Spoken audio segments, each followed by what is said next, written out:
masifika e-Egypt hayi no bese ngibona i-confidence bese ivuma ukuthi no siyaphambili first game ngidala nama-African yini nama-host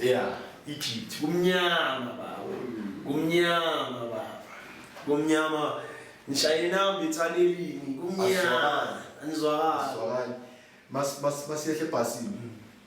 bashaya opening ceremony nani so khala le music yakhona okay siyatshintsha bashaya ama-culture ba-check ama-accreditation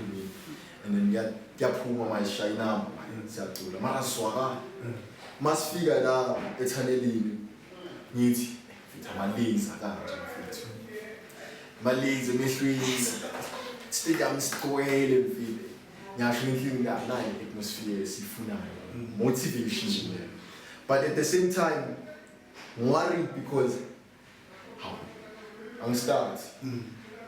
angazi ngiyenzeni wrong but coach vele wachinja nje play start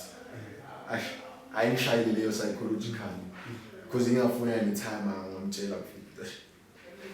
mfethu simshayile mfethu understand amtshela ngicabanga nokubuya because time lami mina lingincedile mfethu mentally because if bekungasibuye mfethu izinto ezibhami mina ngaba ngikho nje la mfethu yabo so lithi time lami mfethu ungabi selfish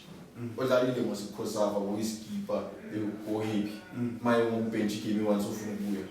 sonke lesipani so ngala breaking le at all at all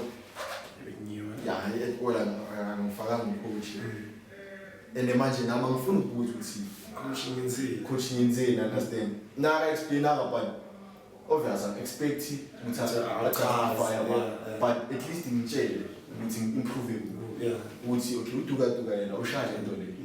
ngcono than wena so wena improve kulento le ukuthi open board uphule and then sobona ukuthi senza kanjani understand coach angatsho ngene